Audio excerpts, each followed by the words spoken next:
الحمد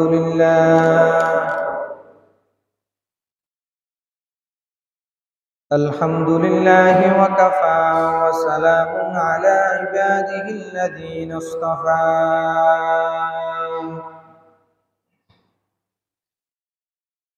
خصوصا على سيدنا وسيد الثقلين محمد المجتبى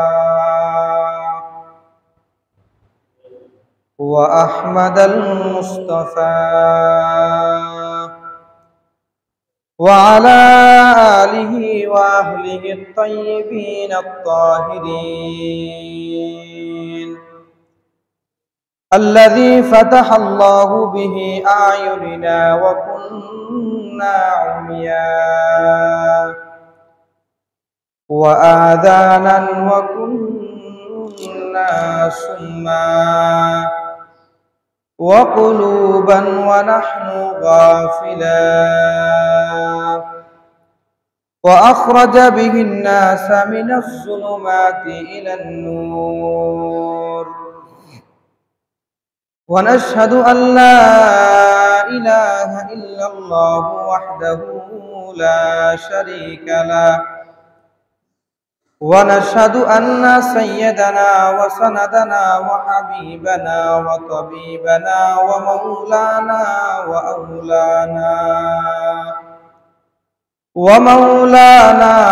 وأولانا محمدا عبده ورسوله أرسله بالحق بشيرا ونذيرا وداعيا إلى الله بإذنه وسراجا منيرا صلى الله تعالى عليه وعلى آله وأصحابه وبارك وسلم تسليما كثيرا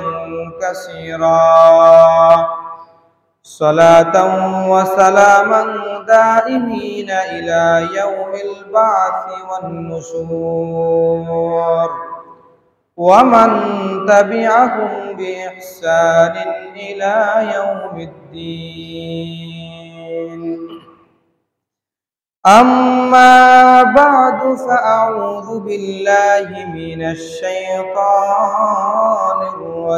الرجيم بسم الله الرحمن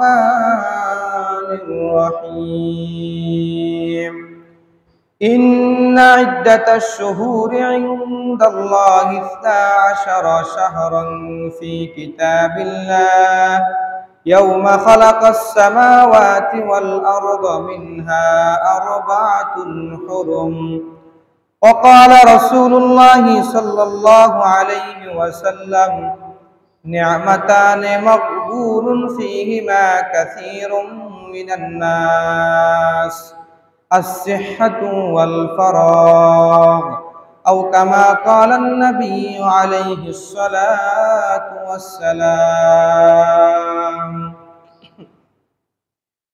سبحانك لا علم لنا إلا ما علمتنا إنك أنت العليم الحكيم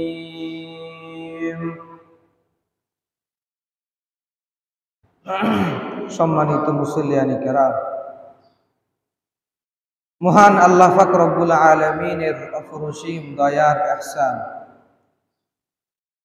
আল্লাহ পাক রব্বুল আলামিন আমাদেরকে জুমার সালাত আদায় করার উদ্দেশ্যে মসজিদে এসে দ্বীনি কিছু কথাবার্তা বলার এবং শোনার তৌফিক দান করেছেন। সকলে বলি আলহামদুলিল্লাহ। আমি আপনাদের সম্মুখে পবিত্র কোরআন থেকে একটি আয়াত এবং হাদিস সমূহ থেকে একটা হাদিস তালওয়াত করেছিলাম। এই আয়াত এবং হাদিসের আলোকে কিছু আলোকপাত করার চেষ্টা করব ইনশাআল্লাহ। ওয়া মা তাওফীকি ইল্লা বিল্লাহ। আজকে আরবি হিসাব অনুযায়ী বছরের সর্বপ্রথম দিন, অর্থাৎ 1446 হিজরিকে আমরা পার করে 47তম হিজরিতে পদার্পণ করলাম। আমাদের হায়াত বরফের মতো গলে নিষ্পণ হয়ে যেতেছে। সময় এমন একটা বিষয় যেটা চলে যায় আর ফিরে আসে না, আর আমল এমন একটা বিষয় যেটা চিরস্থায়ী থেকে যায়, কিয়ামত পর্যন্ত থেকে যায়। যেমন আমাদের মাঝ থেকে আরবি বছর হিসাব অনুযায়ী একটা বছর চলে গিয়েছে, এই বছর আমাদের জীবনে আর কখনো ফিরে আসবে না। পাশাপাশি আমাদের হায়াতের থেকেও একটা বছর হায়াত চলে গিয়েছে, কিন্তু আমরা গাফিল মুসলমান, আমাদের কোনো খবর নাই। এখন আমরা চোখ দুইটা বন্ধ করে চিন্তা করি, বাকি জীবন বাদই দিলাম, গত এক বছরে আমরা কতটুকু আমল করেছি, কতটুকু নেক অর্জন করেছি, কতটা ভালো কাজ করেছি, কতটা খারাপ কাজ করেছি। আমরা এত গাফিল মুসলমান যে গাফিল মুসলমান সম্পর্কে, আমাদের এই গাফলতি সম্পর্কে রাসূল করিম সাল্লাল্লাহু আলাইহি ওয়াসাল্লাম 1400 বছর পূর্বে বলে গিয়েছেন। হাদিসের মধ্যে নবী করিম সাল্লাল্লাহু আলাইহি ওয়াসাল্লাম বলেন, সহিহ বুখারী 6214 নম্বর হাদিস, আল্লাহর হাবিব সাল্লাল্লাহু আলাইহি ওয়াসাল্লাম এর বিশিষ্ট সাহাবী হযরত আব্দুল্লাহ ইবনে আব্বাস রাদিয়াল্লাহু তাআলা আনহু থেকে হাদিসটি বর্ণিত। আল্লাহর হাবিব সাল্লাল্লাহু আলাইহি ওয়াসাল্লাম বলেন, আন আব্দুল্লাহ ইবনে আব্বাস রাদিয়াল্লাহু তাআলা আনহু قال قال رسول الله صلى الله عليه وسلم, আব্দুল্লাহ ইবনে আব্বাস রাদিয়াল্লাহু তাআলা আনহু থেকে বর্ণিত, আল্লাহর হাবিব বিশ্বনবী মুহাম্মদ আরবি সাল্লাল্লাহু আলাইহি ওয়াসাল্লাম বলেন, নিয়ামাতানে, এমন দুইটি নিয়ামত রয়েছে, মাকবুনুন ফীহিমা কাসীরুম মিনান নাস, যে দুইটা নিয়ামত সম্পর্কে মানুষ ক্ষতিগ্রস্ত। এই দুইটা নিয়ামত সম্পর্কে মানুষ উদাসীন, এই দুইটা নিয়ামতের ব্যাপারে মানুষ ক্ষতিগ্রস্ত, এই দুইটা নিয়ামতকে মানুষ নিয়ামত মনে করে না। আল্লাহ পাক রব্বুল আলামিন বলেন, লা ইন শাকারতুম লা আযীদান্নাকুম ওয়া লা ইন কাফারতুম ইন্না আযাবি লাশাদীদ, যদি তোমরা আমার নিয়ামতের শুকরিয়া করো তাহলে আমি রব্বুল আলামিন তোমাদের নিয়ামত বাড়ায় দিব, আর যদি তোমরা আমার নিয়ামতের শুকরিয়া আদায় না করো তাহলে মনে রাখো আমি রব্বুল আলামিনের আযাব অত্যন্ত কঠিন। এরপর হাদিসের মধ্যে রাসূল করিম সাল্লাল্লাহু আলাইহি ওয়াসাল্লাম বলেন, নিয়ামত দুইটি কি কি? এক নম্বর হলো as-সিহহাতু ওয়াল ফারাগু, এক নম্বর হলো সুস্থতা, দুই নম্বর হলো অবসর। সুস্থতা এমন একটা নিয়ামত যে নিয়ামতকে মানুষ কদর করে না, যে নিয়ামতকে মানুষ মূল্যায়ন করতে পারে না। যখন অসুস্থ আসে তখন নিয়ামতের সে মূল্যায়ন আসে। ওয়াল ফারাগু, অবসরতা, যখন অবসর থাকে, যখন কোনো কাজ না থাকে তখন মানুষের নেক আমলের প্রতি কোনো আকৃষ্ট হয় না, কিন্তু যখন ব্যস্ততা আসে, বার্ধক্য চলে আসে, তখন বলে, আহারে যৌবন, আমার ওই যৌবন যদি আমি আমার ভালো কাজ করতে পারতাম তাহলে বার্ধক্যের জীবনে আমার আমলনামার মধ্যে আল্লাহ তাআলা তার ফেরেশতাগণ আমলনামা লিখতে থাকতেন। সুবহানাল্লাহ। তাহলে দেখেন নিয়ামত দুইটা এত গুরুত্বপূর্ণ, এই দুইটা নিয়ামত সম্পর্কে আমরা গাফিল। একটা নিয়ামত অবসর, যেটা আমাদের সময়ের অন্তর্ভুক্ত, আর একটা নিয়ামত হচ্ছে কি? সুস্থতা। এই সুস্থতা সম্পর্কে আমরা সকলে গাফিল। এই জন্য এই দুইটা নিয়ামতকে কদর করতে হবে। এইগুলো ভূমিকা। মূল কথায় আমরা আসি। আজকে আমি যে আয়াত তেলাওয়াত করেছিলাম, আয়াতের মধ্যে মাসের যে হিসাব আল্লাহ তাআলা কোরআনের মধ্যে দিয়েছেন 12 মাস, এই 12 মাসের হিসাবটা কিন্তু প্রথমে বলে ফেলি, 12 মাস আল্লাহ তাআলা যেদিন দুনিয়া সৃষ্টি করেছেন ওই দিন থেকে 12 মাসের ধারা কর্মধারা চালু হয়ে গিয়েছে। কিন্তু সন ছিল না, কিন্তু কি ছিল না? সন ছিল না, যে এটা কি 10 নম্বর সন, এটা কি 12 নম্বর সন, এটা কি 15 নম্বর সন, এরকম সন ছিল না। এই কারণে মানুষ বিভ্রান্তের মধ্যে পড়ত। যাই হোক, এগুলো সামনে আসতেছে। তা আজকে আলোচ্য মূল বিষয় 3টা। 1 নম্বর বিষয় হচ্ছে আরবি নববর্ষ, আমাদের করণীয় কি। 2 নম্বর বিষয় হচ্ছে হিজরি সনের ইতিহাস। 3 নম্বর বিষয় হচ্ছে হিজরি সনের মধ্যে মুহররম মাসকে আগে কেন আনা হয়েছে, অথচ রাসূল সাল্লাল্লাহু আলাইহি সাল্লাম হিজরত করেছেন রবিউল আউয়াল মাসে, কিন্তু মুহররম মাসকে আগে কেন আনা হয়েছে। এই 3টা পয়েন্টে আলোচনা করব ইনশাআল্লাহ। 1 নম্বর আরবি নববর্ষ। মুজাদ্দিদ মিল্লাত আশরাফ আলী থানভী রাহমাতুল্লাহি আলাইহি তার তাফসীর গ্রন্থ বায়ানুল কোরআনের মধ্যে তিনি আরবি যে সনের ব্যাপারে উল্লেখ করতে গিয়ে বলেছেন, আরবি সন আমাদের মুসলমানদের উপর আরবি সনের হিসাব রাখা ফরজে কিফায়া। ফরজে কিফায়া, ফরজ 2 প্রকার, একটা ফরজে আইন, একটা ফরজে কিফায়া। ফরজে আইন বলা হয় যেটা প্রত্যেকটা মুসলমান মুমিন পুরুষ নারী সকলের উপর কর্তব্য করতেই হবে, না করলে কবিরা গুনাহ হবে, এটা হচ্ছে ফরজে আইন।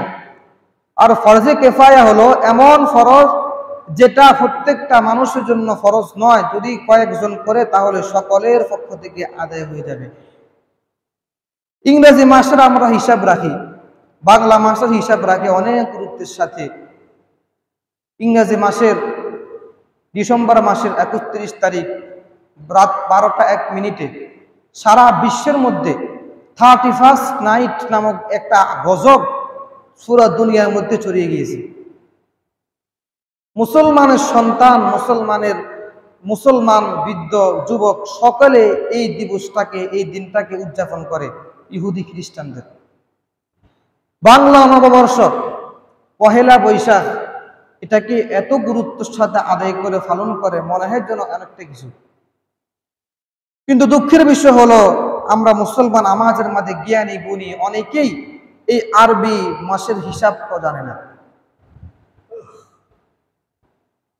অনেক শিক্ষিত লোক, জ্ঞানী শিক্ষিত অশিক্ষিত সমাজে প্রায় সর্বস্তরের সকলে ইংরেজি মাস নববর্ষকে পালন করে। যদিও শরীয়সম্মত হারাম 31st নাইট পালন করা, পয়লা বৈশাখ পালন করা, এগুলো শরীয়সম্মত করতে হারাম, কিন্তু এগুলা পালন করে, এগুলার প্রতি উৎসাহিত। কিন্তু আরবি মাস যেটা ফরজে কিফায়া, এই মাসের ব্যাপারে মুসলমান উদাসীন। 31st নাইট দিনে রাতে অনেক রকমের উদযাপন, অনেক কিছু করে। পহেলা বৈশাখের দিন সকালবেলা ফান্তাবাদ ইলিশ মাছ খাওয়ার জন্য বেপরিমাণ পাগল হয়ে যায়, মনে হয় যেন ইলিশ মাছ জীবন আর খায় নাই। তাহলে আমাদেরকে যদিও এগুলো পালন করা শরীয়তের দৃষ্টিতে সম্পূর্ণ হারাম, কিন্তু আমার বিষয়টা বোঝানোর উদ্দেশ্য হচ্ছে ইংরেজি মাসের ব্যাপারে এত উৎসাহিত, বাংলা বর্ষের ব্যাপারে এত উৎসাহিত, কিন্তু আরবি মাস যেটা আমাদের প্রত্যেকটা, আমাদের ঈদের সাথে সম্পৃক্ত, হজের সঙ্গে সম্পৃক্ত, ওলার সাথে সম্পৃক্ত, ঈদের সাথে সম্পৃক্ত, আজকে আমরা সেই হিসাবের উপরে গাফিল।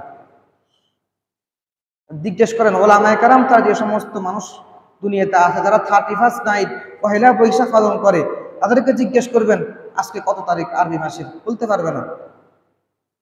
অথচ এটাই হচ্ছে ফরজে কিফায়া, এটা হিসাব রাখা ফরজে কিফায়া।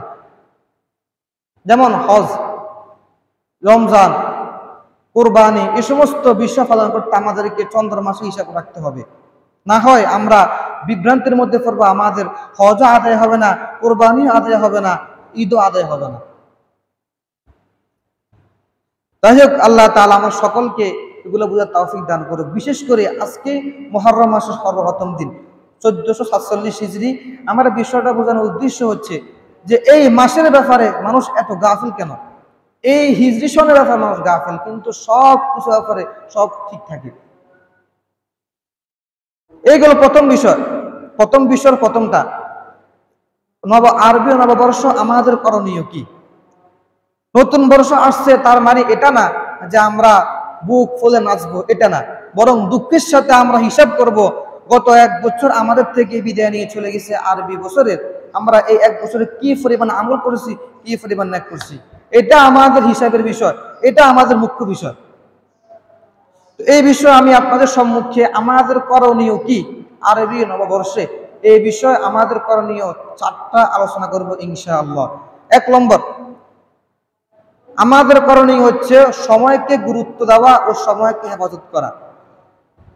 দলিল আল্লাহ পাক রব্বুল আলামিন পবিত্র কোরআনের 30 নম্বর পারার এই সময় নিয়ে একটা স্বতন্ত্র সূরা নাযিল করেছেন, সূরাতুল আসর।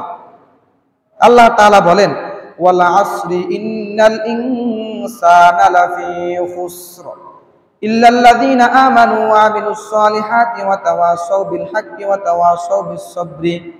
আল্লাহ তাআলা বলেন, শপথ সময়ের, আসরের, ইন্নাল ইনসানা লাফি খুসরি, নিশ্চয় সমস্ত মানুষ ক্ষতিগ্রস্তের অন্তর্ভুক্ত, ইল্লাল্লাযীনা আমানু ওয়া আমিলুস সালিহাতি ওয়া তাওয়াসাউ বিল হাক্কি ওয়া তাওয়াসাউ বিস সাবরি, তবে সমস্ত মানুষ ক্ষতিগ্রস্ত, তার মধ্যে 4 প্রকার মানুষ ক্ষতিগ্রস্ত হবে না, তারা সফল কাম হবে। 1 নম্বর হলো যারা ঈমান আনেছে, 2 নম্বর তারা সৎ আমল করেছে, 3 নম্বর ওয়া তাওয়াসাউ বিল হাক্কি, তারা পরস্পর সত্যের প্রতি তাকিদ করে, ওয়া তাওয়াসাউ বিস সাবরি, তারা পরস্পর ধৈর্যের প্রতি তাকিদ করে। সময় গুরুত্বের ক্ষেত্রে এই সূরাতে 3টে আয়াত, এই 3টা আয়াত সময় গুরুত্বের ব্যাপারে অনেক গুরুত্বপূর্ণ একটা আয়াত। অর্থাৎ সংক্ষেপ এটাই, এই সূরার বিস্তারিত তাফসীর অনেক বিশাল, এই জন্য ওইদিকে যাব না, সংক্ষিপ্ত আকারে বলবো যে সময়কে নষ্ট করা, সময়কে বেকার করা, সময় অযথা গুনাহের কাজে লিপ্ত হওয়া, এটা শুধুমাত্র ক্ষতি আর ক্ষতি, কোনো উপকার নাই। সময়ের গুরুত্বের কথা স্মরণ রাখার জন্য সাহাবায়ে কেরাম রাদিয়াল্লাহু তাআলা আনহুম আজমাইন, তাদের মধ্যে একটা প্রতিযোগিতা হতো।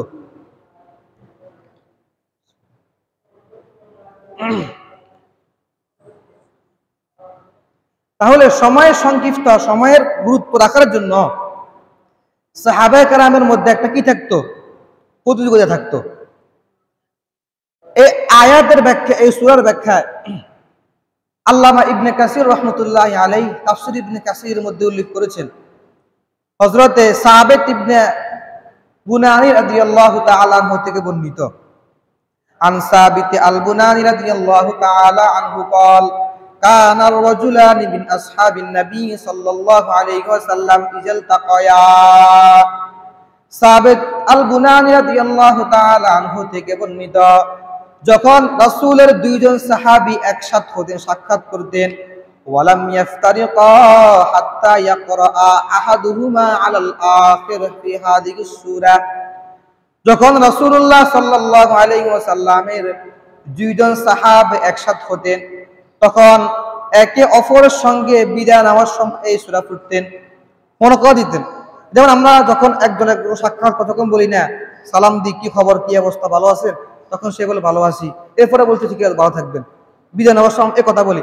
কিন্তু সাহাবায়ে কেরামের একটা সুন্নত হচ্ছে, যখন বিদায় নিবে এই মুহূর্তে এই সূরা আসর মনে করে দিতেন। অর্থাৎ সময়ের প্রতি এত সতর্কতা করতেন, এত সময়ের প্রতি এত যত্নবান হতেন। যখন সাক্ষাৎ হতো তখন সালাম বিনিময়ের পরে যখন বিদায় হতেন একজন অপরজন থেকে, তখন বলতেন এই সূরাটা, ওয়াল আসরি ইন্নাল ইনসানা লাফি খুসরি। তখন মনের মধ্যে একটা ভয় আসতো যে সময়, এই সময় পরে আল্লাহ তাআলা এত বড় ধমক, এই সময়কে আমরা যত্নবান হই। এরপর এই সূরার আসর ওয়াল আসরি এর ব্যাখ্যায় শাইখুল ইসলাম আল্লামা তাকি উসমানী হাফিজাহুল্লাহ তিনি বলেছেন, কালের ইতিহাস সাক্ষী, যে সমস্ত মানুষ, যে সমস্ত মুসলমান, যে সমস্ত লোক যারা সময়ের প্রতি উদাসীন, সময়কে গাফলতি করে, তারা ক্ষতিগ্রস্ত। এমনকি ক্ষতিগ্রস্ত বিষয়টা এমনও না, বরং দুনিয়াতে আল্লাহ তাআলা তাদের ক্ষতিগ্রস্তের ফলাফল দুনিয়াতে দেখাই দেন। যেমন চিন্তা করেন, আদম আলাইহিস সালাম থেকে এ পর্যন্ত দুনিয়াতে কত লক্ষ লক্ষ কোটি কোটি মানুষ আসছে গেছে, সকলকে এই সময়ের প্রতি আল্লাহ তাআলা কিতাব নাযিল করেছেন, নবী প্রেরণ করেছেন, রাসূল প্রেরণ করেছেন, আযাব দিয়েছেন, গজব দিয়েছেন, সময়ের প্রতি যত্নবান হওয়ার জন্য। কিন্তু তারা যত্নবান হয় নাই, এই জন্য ঘোষণা যে কিয়ামত ময়দানে তাদের জন্য কঠিন শাস্তি ব্যবস্থা রয়েছে। তাহলে এই সময়টা অনেক গুরুত্বপূর্ণ। এই সময়ের ব্যাপারে শাইখুল ইসলাম হাফিজাহুল্লাহ তাআলা তিনি তার একটা কিতাব আছে ওয়াক্ত কি হিফাজত, সময়ের মূল্যায়ন। এই কিতাবের মধ্যে অনেকগুলো ঘটনা উল্লেখ করেছে। এর মধ্যে দুইটা ঘটনা অনেক সুন্দর। একটা ঘটনা হচ্ছে আল্লামা হাফিজ ইবনে হাসান আসকালানী রহমতুল্লাহি আলাইহি, তিনি লেখেন আল্লামা হাফিজ ইবনে হাসান আসকালানী অনেক বড় মুহাদ্দিস ছিলেন, বুখারী শরীফের ব্যাখ্যাকার, এবং তার ইলমের গভীরতা, তার আমলের গভীরতা এত উপরে চলে গিয়েছে, কোনো অনারব কোনো মুহাদ্দিস এই পরিমাণ যায় নাই।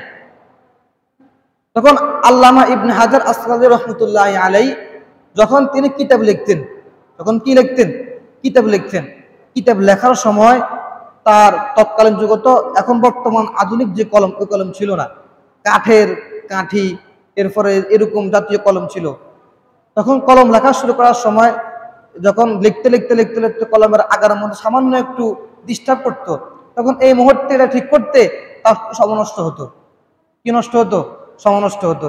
চিন্তা করেছেন যে আমি লেখার সময় যে সময়টা আমার যায়, এটা তো আমার আমলনামায় উঠে, কিন্তু যখন কলমের আগা ঠিক করি ওই সময় আমাকে এই সময়টা কাজে লাগাতে হবে। তখন তিনি যখন কলমের ওই মাথা ঠিক করতেন, এই মুহূর্তে মুহূর্তে দিয়ে বলতেন সুবহানাল্লাহ আলহামদুলিল্লাহ ওয়ালা ইলাহা ইল্লাল্লাহ আল্লাহু আকবার সুবহানাল্লাহ।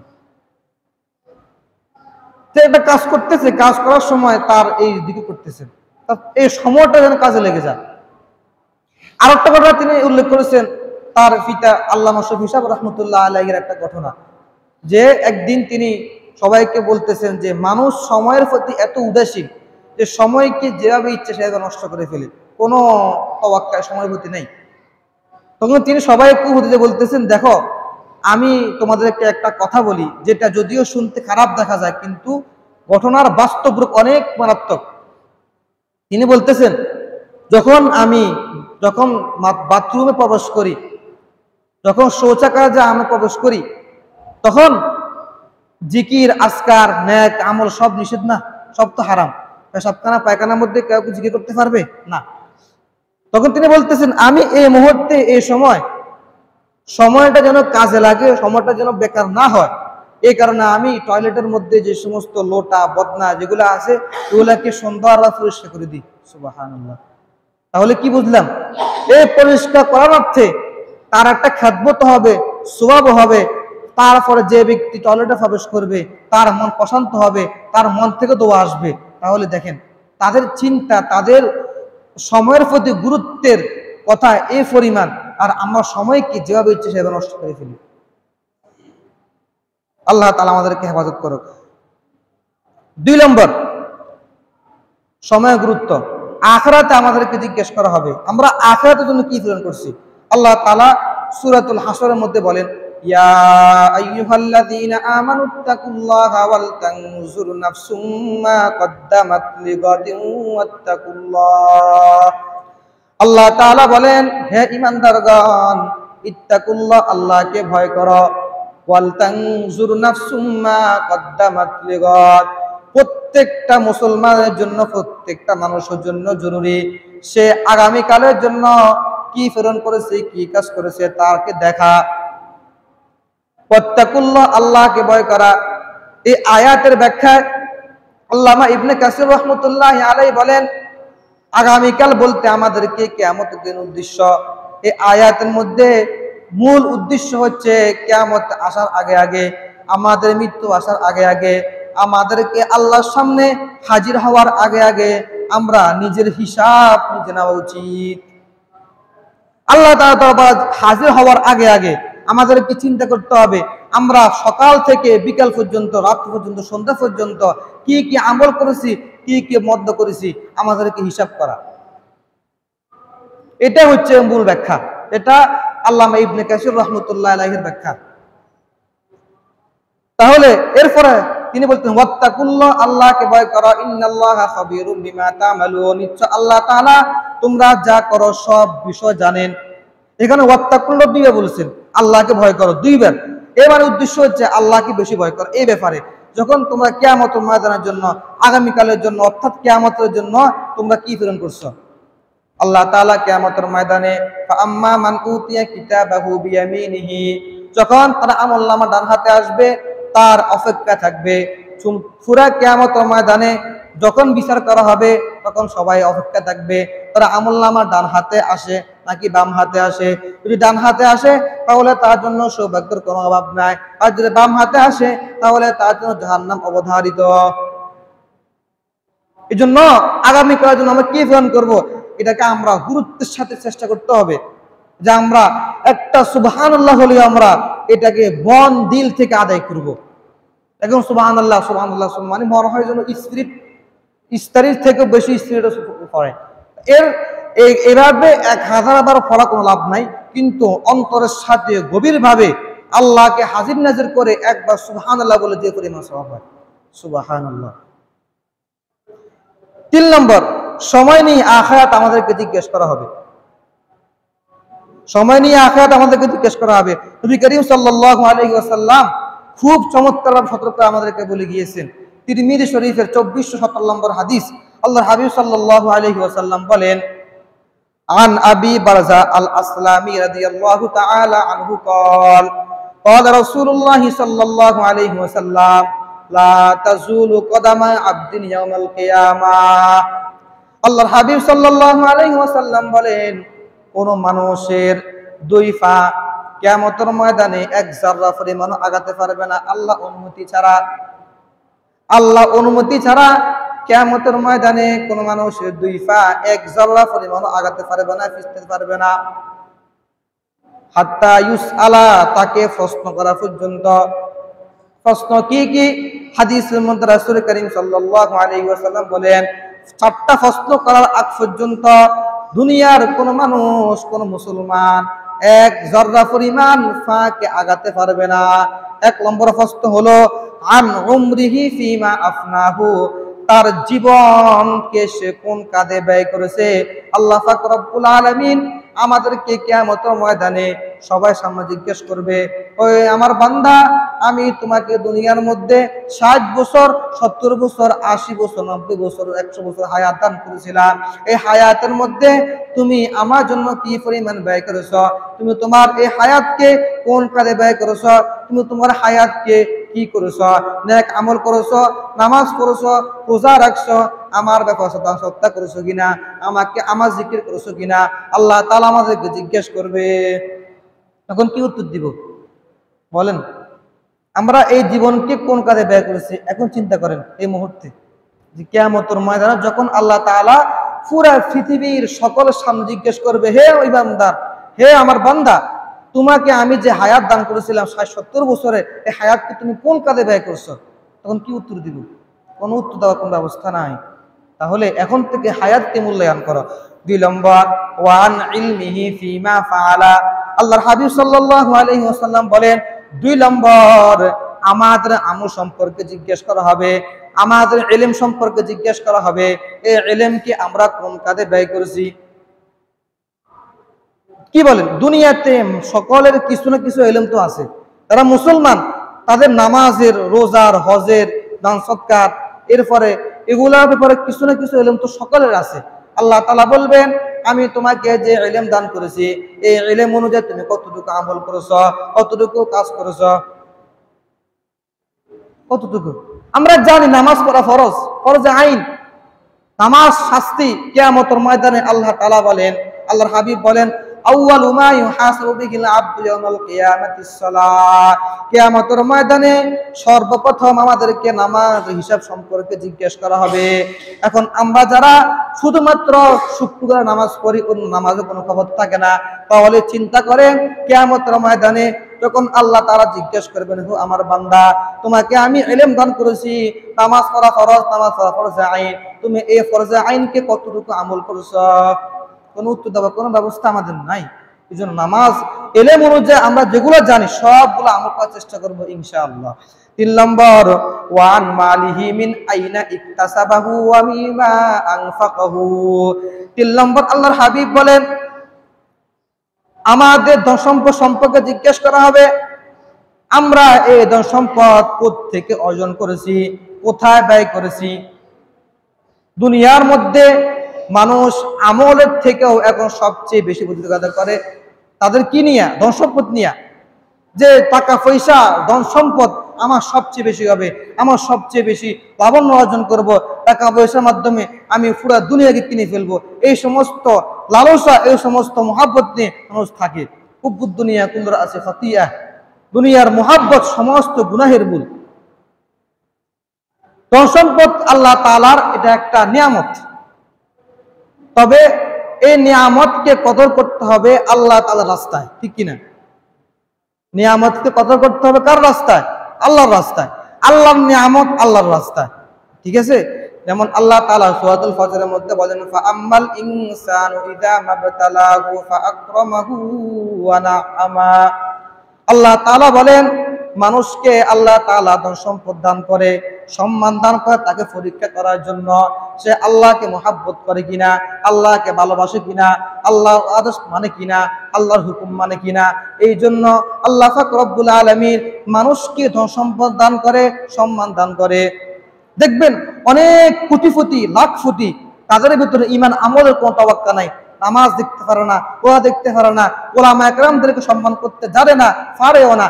এদের ভিতরে, এদের আমল থেকেও এদের ভিতরে যে পরিমাণ ঈমান আছে, আর একজন গরিব মানুষ যার কিছুই নাই কিন্তু তার ভিতরে আল্লাহর ভয় আছে, তার আমল বেশি, তার আমল বেশি, ওই গরিব মানুষের আমল বেশি হবে। আমল দেখবেন আল্লাহ তাআলা বলেন, ইন্নাল্লাহা লা ইয়ানজুরু ইলা সুওয়ারিকুম ওয়া আমওয়ালিকুম ওয়ালাকিন ইয়ানজুরু ইলা কুলুবিকুম ওয়া আমালিকুম। আল্লাহ তাআলা কিয়ামতের ময়দানে আমাদের দেহ দেখবেন না, আমাদের সম্পদ দেখবেন না, আমাদের চেহারা দেখবেন না। কিয়ামতের ময়দানে আল্লাহ তাআলা আমাদের আমল দেখবেন, আমাদের ঈমান দেখবেন, অন্তরের মধ্যে আমাদের কি ছিল। তাহলে আলোচনা চলতেছে কোথায়? ওই ধন সম্পদ নিয়ে। ওয়া আন মালিহি মিন আইনা ইকতাসাবাহু ওয়া ফিমা আনফাকাহু। হে আমার বান্দা, দুনিয়াতে আমি তোমাকে যে ইলম, যে সম্পদ দান করেছি, এই সম্পদ তুমি কোথায় থেকে অর্জন করেছ? এই সম্পদ সুদের মাধ্যমে অর্জন হয়েছে, না ঘুষের মাধ্যমে অর্জন হয়েছে, না আত্মসাতের মাধ্যমে অর্জন হয়েছে, নাকি চুরির মাধ্যমে অর্জন হয়েছে, নাকি ডাকাতের মাধ্যমে অর্জন হয়েছে, নাকি সন্ত্রাসীর মাধ্যমে অর্জন হয়েছে, নাকি অপরের সম্পদকে আত্মসাৎ করে মাধ্যমে অর্জন হয়েছে? আল্লাহ তাআলা আমাকে জিজ্ঞেস করবে, কোথায় থেকে অর্জন করেছে এই টাকাগুলা? এত ধন সম্পদ কোথায় থেকে আমরা অর্জন করেছি? এক নম্বর, ওয়াফিমা আনফাকাহু, আর এত বিশাল ধন সম্পদ আমরা কোন কাজে ব্যয় করেছি? আল্লাহ তাআলা আমাদেরকে জিজ্ঞেস করবে। এই 3 নম্বরটা গেল। 4 নম্বরটা হচ্ছে ওয়া আন জিসমিহি ফিমা আবলা। আল্লাহ তাআলা বলবেন, আমার বান্দারা, আমি তোমাদেরকে যে জিসম দান করেছি, যে শরীর দান করেছি, এই শরীরকে তোমরা কোন কাজে ব্যয় করেছ? কিভাবে শরীরকে তোমরা ব্যয় করেছ? কারণ শরীর দিয়ে তো অনেক খারাপ কাজ করা যায়। শরীর এটাও একটা বিরাট আল্লাহ নিয়ামত, প্রশংসা করা যায়, আল্লাহ নাফরমানি করা যায়। যেমন এই শরীর যদি আমরা জিহাদ করি, জিহাদের মাঝখানে শরীরকে রক্তাক্ত করে আমরা শহীদ হয়ে যায়, তাহলে এই শরীরটা আল্লাহর জন্য হয়ে যাবে। আর যদি এই শরীরের মাধ্যমে আমরা জিনা করি, ব্যভিচার করি, তাহলে এটা আল্লাহ নাফরমানি হয়ে যাবে। 4 নম্বর, ভালো মন্দ সবগুলা আল্লাহ তাআলা রক্ষীরা, ফেরেশতাগণ রেকর্ড করতে থাকে। আল্লাহ তাআলা বলেন, মা ইয়ালফিজু মিন কাউলিন ইল্লা লাদাইহি রাকিবুন আতীদ। আমরা যে কথাই বলি, যে কাজে করি, ছোট হোক বড় হোক, সবগুলা আমাদের কাঁধে যদি ফেরেশতা রয়েছে, তারা কি থাকে? লিখতে থাকে, রেকর্ড করতে থাকে। কিয়ামতের ময়দানে মানুষ অস্বীকার করবে। দেখবেন যারা দুনিয়াতে মিথ্যা কথা বলে, কথায় কথা মিথ্যা বলে, কথায় কথা নাফরমানি, কথায় কথা মুনাফিকি, এরা কিয়ামতের ময়দানেও কি আল্লাহর সামনে নাফরমানি করবে। আল্লাহ বলবে যে তুমি আমল করো নাই, তে বলে আমি করছি, আল্লাহর সঙ্গে আত্মীয়ামি করবে। আল্লাহ তাআলা বলতেছেন যে এমন লোকদেরকে আল্লাহ তাআলা শাস্তি বিধান করবে। মা ইয়ালফিজু মিন কাউলিন ইল্লা লাদাইহি রাকিবুন আতীদ। এই জন্য সবগুলা কাজ লিখতে থাকবে, কিয়ামতের ময়দানে প্রকাশ করে দিবে। দেখো তোমার আমল ছোট বড় সব লেখা আছে, তুমি নিজেই দেখো, নিজে তুমি নিজেই নাও, আমাদেরকে আল্লাহ তাআলা আমলনামা দিয়ে দিবে। 5 নম্বর, অনর্থক বিষয়কে পরিহার করা। হাদিসের মধ্যে রাসূল করিম সাল্লাল্লাহু আলাইহি ওয়াসাল্লাম বলেন, মিন হুসনি ইসলামিল মারই তারকুহু মা লা ইয়ানি। মানুষের ইসলামের সৌন্দর্য হলো অনর্থক বিষয়কে পরিহার করা। অনর্থক বিষয়কে কি করা? পরিহার করা। দুনিয়ার মধ্যে বাজে কথাবার্তা, বাজে মন্তব্য, এগুলোকে পরিহার করতে হবে। এটা হচ্ছে ইসলামের সৌন্দর্য। 6 নম্বর বিষয়, 5টা জিনিস আসার পরে 5টা জিনিসকে মূল্যায়ন করতে হবে। আল্লাহ হাবিব সাল্লাল্লাহু আলাইহি ওয়াসাল্লাম বলেন, আন আব্দুল্লাহ ইবনে আব্বাস রাদিয়াল্লাহু তাআলা আনহু قال قال رسول الله صلى الله عليه وسلم لرجل يعيشه اغتنم 5 قبل 50 شبابك قبل حرمك وصحتك قبل سقمك وفراغك قبل شغلك وغناك قبل فقرك وحياتك قبل موتك।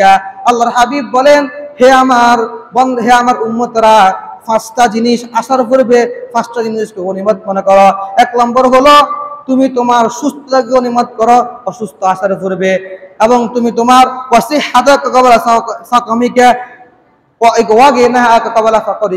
তুমি তোমার ধনাঢ্য, তোমার টাকা পয়সা গনিমত মনে করো তোমার কাছে অবমাননা আসার আগে। এবং অবসরকে গনিমত মনে করো ব্যস্ততা আসার আগে। হায়াতকে গনিমত মনে করো মৃত্যু আসার আগে। এই 5টা জিনিসকে মূল্যায়ন করতে হবে। এরপরে 7 নম্বর, কিয়ামতের ময়দানে সময় মূল্য বুঝে আসবে। কিয়ামতের ময়দানে যখন আল্লাহ তাআলা বলবেন, পবিত্র কোরআনে আল্লাহ তাআলা বলেন, ওয়ালা ইউআখিরুল্লাহু নাফসান ইযা জাআ আজালুহা, যখন মৃত্যু আসবে তখন আল্লাহ তাআলা এক যারা পরিমাণ আমাদেরকে সময় দিবে না। যতই চেষ্টা করবেন, যত কাকুতুমিয়া করবে, সময় আর আসবে না। কুল ইন্নাল মাউতাল্লাযী তাফিরুনা মিনহু ফাইন্নাহু মুলাকীকুম, আল্লাহ তাআলা বলেন, হে আমার বান্দারা, তোমরা মৃত্যু থেকে যতই পলায়ন করবা, মৃত্যু তোমাদের সঙ্গে সাক্ষাৎ করবে। মৃত্যু থেকে তুমি যতই পলায়ন করবা, এই মৃত্যু তোমার সঙ্গে সাক্ষাৎ করবে। সাক্ষাৎ তোমাকে লাগবে না। কুল্লু নাফসিন যায়িকাতুল মাউত সুম্মা ইলাইনা তুরজাউন, প্রত্যেকটা মানুষ মৃত্যু আস্বাদন করতে হবে। তাহলে আমরা প্রথম বিষয় গেল। দ্বিতীয় বিষয় হচ্ছে, সংক্ষিপ্তভাবে বলে সময় অনেক কমে গিয়েছে, হিজরি সনের গুরুত্ব, ইতিহাস।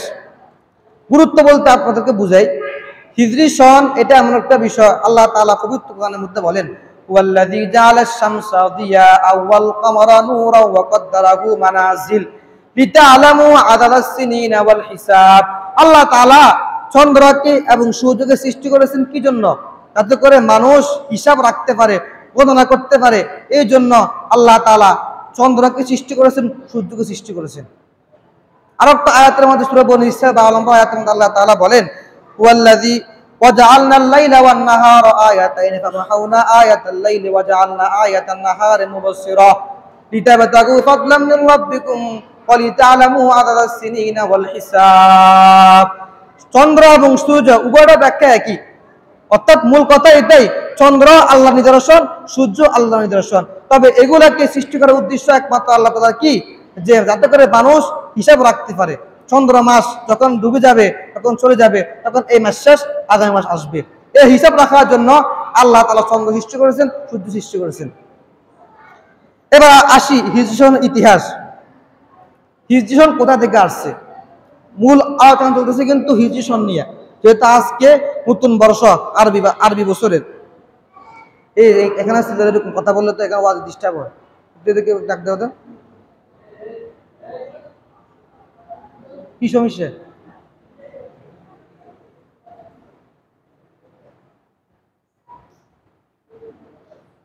আচ্ছা, 3 নম্বর, 2 নম্বর যে বিষয়টা হিজরি সনের কি ইতিহাস, এই ব্যাপারে 3টা মতামত পাওয়া যায়। ওমর ফারুক রাদিয়াল্লাহু তাআলা আনহুর জামানায় 17তম হিজরি, কততম হিজরি? তোমার পারেন যাও। তাহলে হিজরি সনের ইতিহাস 3টা। এক নম্বর হচ্ছে ওমর ফারুক রাদিয়াল্লাহু তাআলা আনহুর জামানায় 17তম হিজরিতে এই হিজরি সন চালু হয়ে যায়। আরেকটা ব্যাখ্যা পাওয়া যায়, আল্লামা শিবলি নোমানী রহমতুল্লাহ আলাই তিনি লেখেন যে একদিন ওমর ফারুক রাদিয়াল্লাহু তাআলা আনহুর কাছে একটা চিঠি আসছে। এখন এই চিঠি, এটা কি কোন মাস লেখা আছে ঠিক, কিন্তু বছর লেখা নাই। তখন দেখলেন যে এতে মানুষ বিভ্রান্তিতে পতিত হয়। এই কারণে ওমর রাদিয়াল্লাহু তাআলা সাহাবায়ে কেরাম সবাইকে বলতেছেন যে হিজরি সনের একটা, আমাদের সন একটা প্রয়োজন আছে। তখন সমস্ত সাহাবা কেরামদেরকে নিয়ে বসছেন যে হিজরি সনের একটা নির্ধারণ করা প্রয়োজন আছে। এরপরে আরেকটা বর্ণনা পাওয়া যায়, আবু মুসা আশআরী রাদিয়াল্লাহু তাআলা আনহুকে যখন বসরার গভর্নর যখন তিনি হলেন, তখন তিনি একটা চিঠি প্রেরণ করছেন উমরের কাছে যে, হে আমিরুল মুমিনিন, মুসলমানদেরকে আপনি যে চিঠি প্রেরণ করেন ওই চিঠির মধ্যে কোনো সন থাকে না। এই জন্য 1 বছর পর, 2 বছর পরে, 3 বছর পরে আমরা বিভ্রান্ত হয়ে যাই যে এটা কি এই বছরের চিঠি নাকি আগের বছরের চিঠি, আমরা বিভ্রান্ত হয়ে যাই। এই জন্য একটা হিজরি সন আমার দরকার। তো এখন উমর ফারুক রাদিয়াল্লাহু তাআলা আনহু সমস্ত সাহাবাদেরকে নিয়ে বসছেন যে কি করা যায়। তখন কেউ বলছেন যে রাসূলের মৃত্যুর পর থেকে হিজরি সন শুরু হবে, কেউ বলেছে রাসূলের জন্ম পর থেকে, কেউ বলেছে হিজরি সন থেকে, হিজরতের সময় থেকে। তবে সর্বশেষ আলী রাদিয়াল্লাহু তাআলা আনহু একটা পরামর্শ দিয়েছেন, সেটা হচ্ছে যেহেতু হিজরি সন ইসলামের মধ্যে গুরুত্বপূর্ণ একটা বিষয়, হক বাতিল পার্থক্যকারী, এই কারণে হিজরি সনকে আমরা নিযুক্ত করলাম। তাহলে দ্বিতীয় বিষয় যেটা হিজরি সনের ইতিহাস আমরা জানতে পারলাম। 3 নম্বর বিষয়, মুহররম মাসকে হিজরি সনের মধ্যে কেন আগে আনা হয়েছে? মুহররম মাসকে আগে কেন আনা হয়েছে এই ব্যাপারে মতামত পাওয়া যায়। যখন হিজরি সন নিযুক্ত হয়েছে তখন সাহাবীরা বলল, যেহেতু হিজরি সন নিযুক্ত হয়ে গিয়েছে তাহলে এখন মাস কোনটা আগে হবে এটা নিয়ে আলোচনা করা যাক। এখন যখন মাসের ব্যাপারে আসছে তখন কেউ বলতেছেন রমজান মাসের থেকে শুরু হবে, যেহেতু রমজান মাস অনেক গুরুত্বপূর্ণ মাস। কেউ বলছেন যে মুহররম মাস থেকে শুরু হবে, মুহররম মাস অনেক গুরুত্বপূর্ণ মাস। তবে সর্বশেষ উমর ফারুক রাদিয়াল্লাহু তাআলা আনহু মুহররম মাস থেকে হিজরি সনের ইতিহাস শুরু করছেন। তো এখানে একটা প্রশ্ন আছে, আমি এই প্রশ্নের উত্তর দিয়ে আমার বয়ান শেষ করে দিব ইনশাআল্লাহ। প্রশ্নটা হচ্ছে যে আল্লাহর হাবিব সাল্লাল্লাহু আলাইহি ওয়াসাল্লাম মক্কা থেকে মদিনা হিজরত করেছেন রবিউল আউয়াল মাসের 12 তারিখে, কিন্তু হিজরতের যে সূচনা প্রথম মাস দেওয়া হয়েছে মুহররম মাস। এটা কেন দেওয়া হয়েছে? এর উত্তরে বলা হয় যে যদিও আল্লাহর হাবিব সাল্লাল্লাহু আলাইহি ওয়াসাল্লাম রবিউল আউয়াল মাসে তিনি মদিনা হিজরত করেছেন, কিন্তু হিজরতের সূচনা শুরু হয়েছে মুহররম মাস থেকে। কারণ মুহররম মাসের আগের মাস কি বলেন তো? জিলহজ মাস। এই জিলহজ মাসে হজ হতো। হজ হবার সময় যখন মদিনা থেকে আনসাররা আসার পরে বায়াতে দ্বিতীয় আকাবা হয়েছে। আকাবা হওয়ার পরে তারা যাওয়ার পরে আল্লাহ হাবিব সাল্লাল্লাহু আলাইহি ওয়াসাল্লাম মুহররম মাসে সাহাবা কেরামদেরকে বলতেছেন যে তোমরা মদিনা হিজরত করো। অর্থাৎ হিজরতের সূচনা হয়েছে মুহররম থেকে, এই কারণে মুহররম মাস থেকে শুরু হয়েছে। কিন্তু আল্লাহ হাবিব সাল্লাল্লাহু আলাইহি ওয়াসাল্লাম হিজরত করেছেন কোন মাসে? রবিউল আউয়াল মাসে। তাহলে 3টা বিষয়। 1 নম্বর বিষয় বললাম যে আরবি নববর্ষ আমাদের করণীয় 8টা 7টার মধ্যে সবগুলো আলোচনা করলাম। 2 নম্বর বিষয় হচ্ছে হিজরি সনের গুরুত্ব, ইতিহাস। 3 নম্বর বিষয় হচ্ছে মুহররম মাসকে আগে আনার কারণ কি। কেমন? ইনশাআল্লাহ আগামী সপ্তাহ মুহররম মাসের গুরুত্ব আলোচনা করা হবে ইনশাআল্লাহ। ওয়া মা তাওফীকি ইল্লা বিল্লাহ। আস্তাগফিরুল্লাহ।